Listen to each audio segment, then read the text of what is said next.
Maoist party అగ్రనేత Hidma encounter లో మరణించారు. మారేడుమిల్లి ఎన్కౌంటర్ లో మావోయిస్టులకి బిగ్ షాక్ తగిలింది. మొత్తంగా ఈ రోజు జరిగిన ఎన్కౌంటర్ లో 6 మావోయిస్టు మరణిస్తే దాంట్లో హిడ్మా సతీమణి ఇద్దరు ఉన్నారు. హిడ్మా అలియాస్ సంతోష్ ఎట్టకెలకి మావోయిస్ట్ ఎన్కౌంటర్ లో ఆయన కూడా మరణించాడు. సో అటు పోలీసుల కుమ్మింగ్ ఆపరేషన్ లో హిడ్మా మరణించిన వార్త ఒక్కసారిగా మావోయిస్ట్ సంఘాల్లో పెద్ద ఎత్తున ఒక కలవరపాటు గురి చేస్తోంది.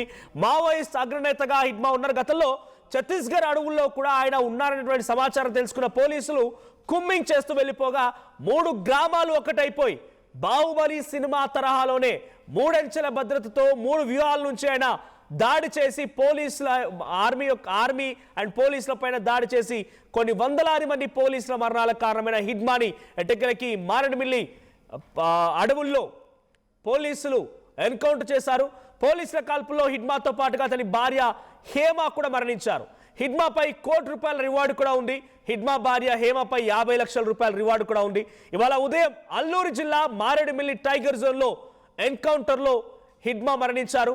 ఎన్కౌంటర్లో 6 మావోయిస్టులు మరణిస్తే దాంట్లో హిడ్మా భార్య ఇద్దరు ఉన్నారు. ఏపీ ఛత్తీస్గఢ్ ఒడిశా బార్డర్లో మావోయిస్టులు ఉన్నారని సమాచారంతో మారేడుమిల్లి ఫారెస్ట్ లో పోలీసులు కుమ్మింగ్ ఆపరేషన్ వహిస్తే ఈ కుమ్మింగ్ ఆపరేషన్ లో హిడ్మా మరణించారు. 55 ఏళ్ల వయసున్న హిడ్మా పలు నేర చరిత్రకు సంబంధించి 2010లో 76 మంది జవాన్ల మరణానికి కారణమయ్యాడు.